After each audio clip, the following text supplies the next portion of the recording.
Ito, pang fuckboy. Ito, pang fuckboy na hindi halata. Shit.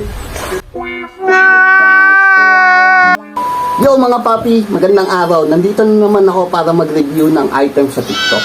Ngayon, ano ba ang mas mabango? Si Cloudsoft o si Bravemind? So, tignan natin.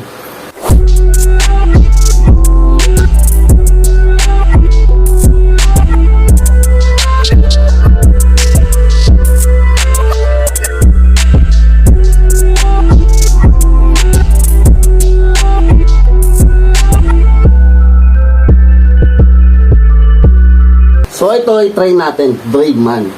Ayan. Spray ko na rin sa inyo para maamoy nyo. Ayos to ah. So si Bravemind, may pagka-woody scent siya na may pagka-grape sweet. Very manly and bagay na bagay siya kapag nakipag-date ka, lumabas, party. Sigurado makaka-chick magnet ka.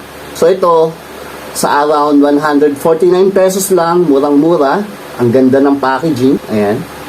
Kita nyo, very luxurious. Sulit ka na dito. And tingin ko, aabot yung scent niya ng 8 hours. Meanwhile, ito si Soft Cloud naman yung bote niya. So makikita natin, very rectangular. Ayan. And ang ganda rin ng bottle niya. So yung takip, ito siya, silver. Then yan. So amoy natin. Okay na.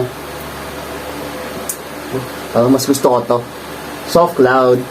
Soft Cloud, baka naman. Bango.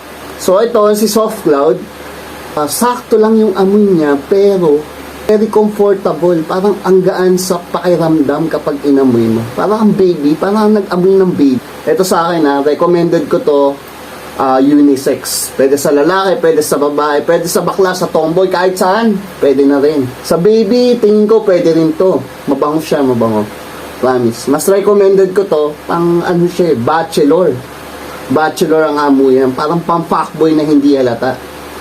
Kaya, sa inyo, kung ano yung bagay sa inyo, or kung ano yung bagay sa personality nyo, ito. Ito, pang fuckboy. Ito, pang fuckboy na hindi halata. So, pili na lang kayo. Ito, pwede sa girls. Pwede rin naman to sa girls, pero medyo strong yung amoy niya. Mas manly. Pero ito, recommended ko talaga sa both girls and boys. Pili na lang kayo. Alright?